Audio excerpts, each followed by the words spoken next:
mungkin dapat ditambah lagi Bu Endang. Inspirasinya dengan musik ya Pak? Musik ya. Pak Dharma, gimana Saya Pak Dharma? sudah Coba Pak Dharma. ingin bekerja sama dengan Pak Dharma ya. Skenario ya kalau kita bikin yang berat begini nanti nggak laku. Tadi kita bicara drama Korea atau K-pop. Kami telusur dan kami datang di sana, kami pelajari betul negaranya tuh turun tangan benar-benar. Regulasinya itu berpihak pada unsur kreatif. Sorry, kita bilang di dalam rangka menyusun ekonomi kreatif Indonesia. Tapi para kreator nggak dilindungi dengan baik.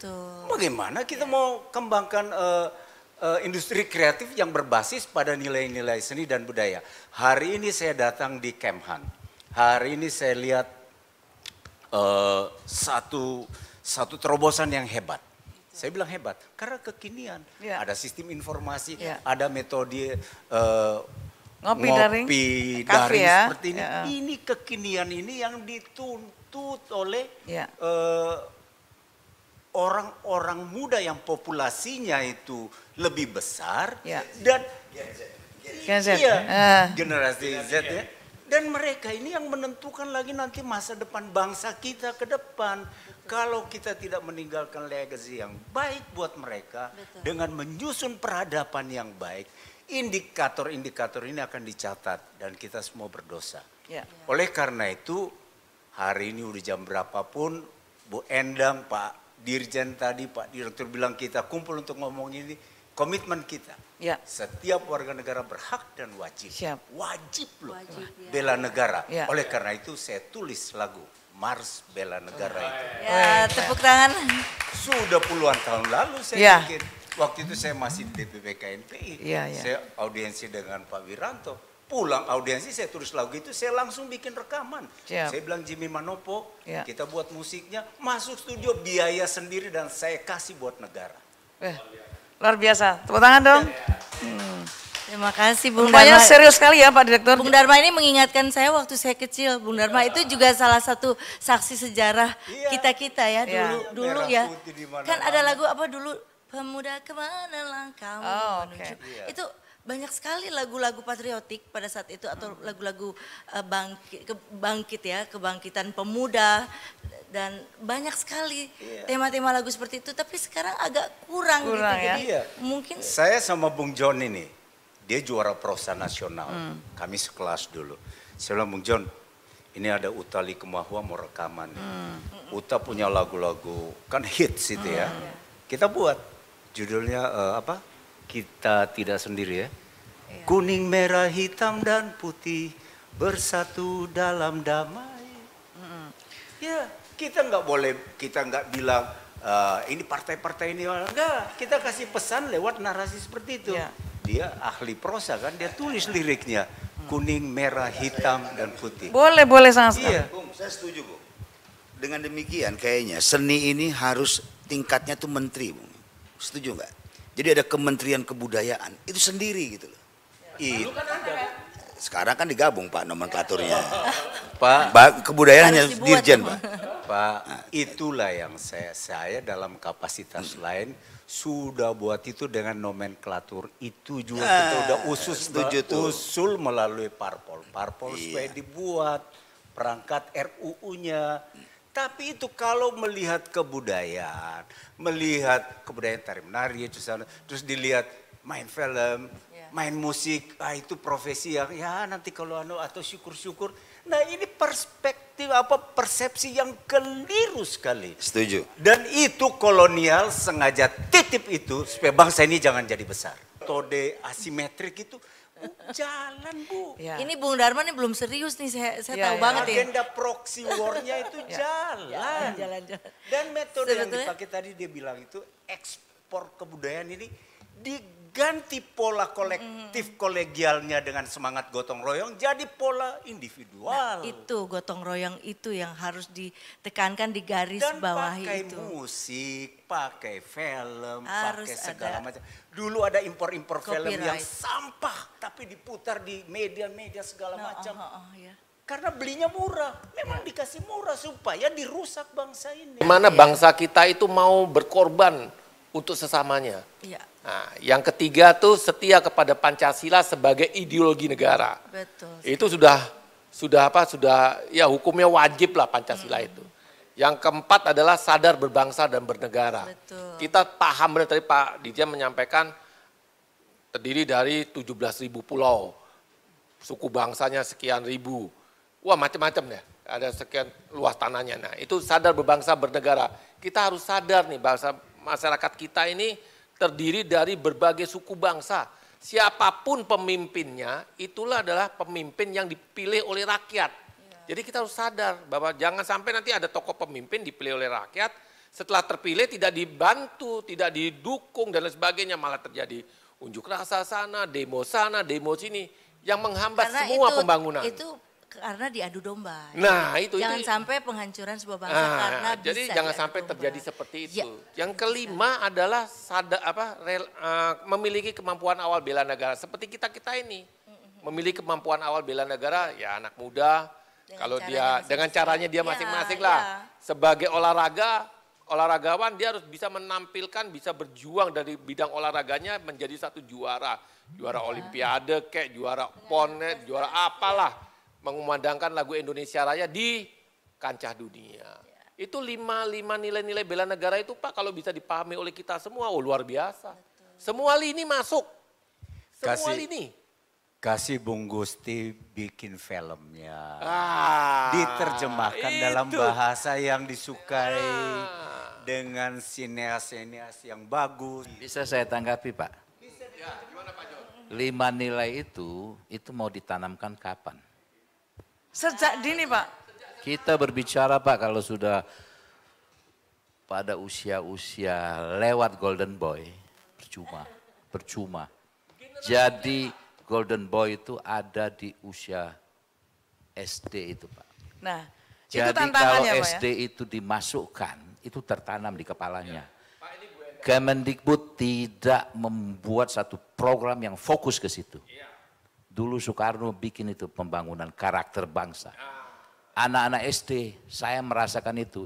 Di kelas saya melihat itu ada di depan itu Bhinneka Tunggal Ika, Guru Garuda. Ya. Di belakang itu ada peta. Jadi sampai sekarang di kepala saya itu peta Indonesia dengan kota-kotanya itu peta buta. Saya tahu. Dan setiap pagi nanti guru masuk, guru bilang, kamu ya, Wahyu, kamu ke depan. Ucapkan Pancasila. Setiap saat kita tuh siap mengucapkan Pancasila di 5 sila itu. Sampai sekarang terekam di sini. Anak-anak sekarang coba tanya Pancasila. Nggak tahu, banyak nggak tahu. Banyak. Ini mohon izin Pak, mumpung ada dari Parvi, ada dari Papri.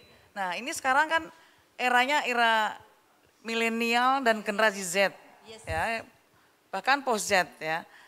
Dan itu mendominasi kurang lebih 60% penduduk Indonesia. Nah ini saya yakin ini menjadi tantangan tersendiri bagi Parvi maupun Papri untuk membuat film-film yang tentu tetap harus edukatif, yang mendidik, tetapi disukai sama anak-anak milenial sekarang, disukai anak generasi Z. Sekarang terlebih juga sudah era digital, tentu kemasan-kemasan yang disukai anak-anak sekarang ini menjadi tantangan bagi Parvi maupun Papri. Nah begitu juga lagu-lagunya. Nah ini banyak orang tua yang mengeluhkan bahwa sekarang ini sangat susah untuk mencari film yang sifatnya film anak-anak yang mendidik ya.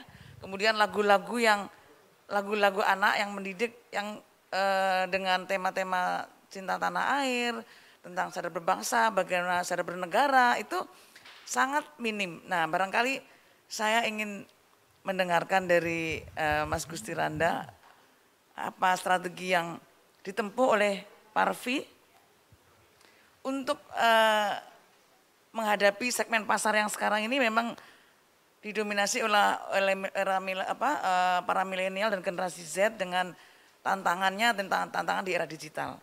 Nah itu. Jadi kalau kita berbicara tadi, kita bicara harus begini, harus begini, harus begini. Bagi mereka dikatakan itu mitos tuh. Itu mitos aja kayak gitu-gitu. Nah mereka tuh lebih open mind, Dia nggak bisa sifatnya dogmatis anak sekarang. Nah sehingga film-film kita ini kayak contoh kemarin deh. Ketika Idul Fitri.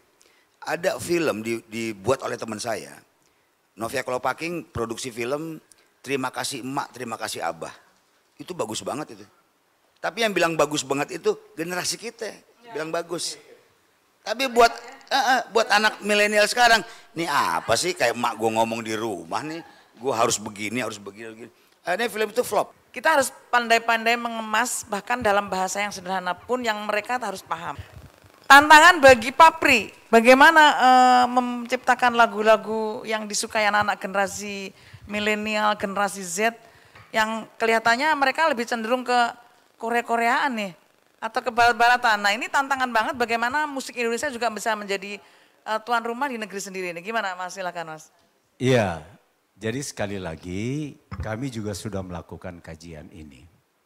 Ya kan,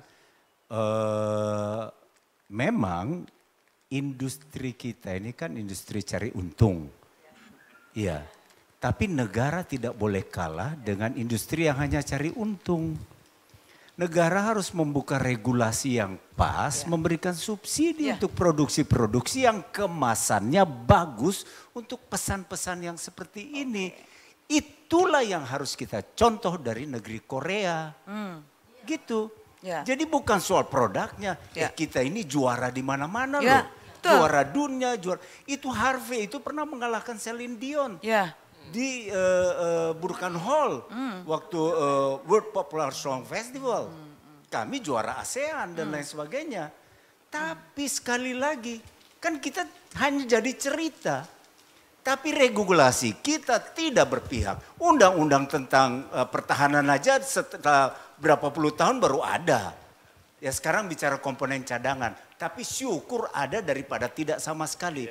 Oleh karena itu ini kan kita memberikan catatan kritis untuk what the next kita buat. Kalau dari sisi produksi ini makhluk-makhluk kreatif semua ini. Dan tidak kalah. Dan ini juara-juara dunia. Tapi regulasi kita tidak berpihak. Dan ini dan ini memang dalam proses-proses di DPR sana. Ini pemain-pemain ulung, agen-agen proksi ini main. Undang-undang tembakau, undang-undang hak cipta, undang-undang perfilman, undang-undang permusikan. Karena apa? Begitu revolusi kebudayaan ini bagus, bangsa ini pasti kuat. Semua perubahan dunia ini karena ada revolusi kebudayaan. Ini kayaknya harus berlanjut di episode yang kedua nih, yang serius nih. Betul Pak. Ya kalau dilanjutin sekarang, jadi kita nanti nggak ada episode kedua nih. Ya, terima kasih Pak Gusti Randa, Mbak Paramita, Pak Dharma, Pak John, masukan-masukannya ini luar biasa terkait dengan bela negara. Saya berharap apa yang kita bincang-bincangkan tadi merupakan satu momentum kita untuk berbuat yang terbaik buat bangsa dan negara ini. Kita tahu kok, kita sadar semuanya kita mau membangun Indonesia ini. Tapi memang ya masih ada beberapa teman-teman kita yang masih berpikir secara individual. Secara ya mereka belum tahu atau mungkin belum tahu lah. Bukan belum nggak mau tahu ya, belum tahu dia seperti apa sih harus yang mereka perbuat. Saya rasa itu ya Bu Endang ya. Ketemuan kita siang hari ini. Tanpa terasa kita sudah harus mengakhiri perbincangan pada siang hari ini. Sahabat Ngopi Daring tentu masih pengen ngobrol lagi, tetapi masih kita bisa simpan dulu topik-topik yang akan datang. Dan terima kasih atas kehadirannya dari Papri maupun Parvi. Sukses selalu. Terima kasih. Wassalamualaikum warahmatullahi wabarakatuh. Salam bela negara.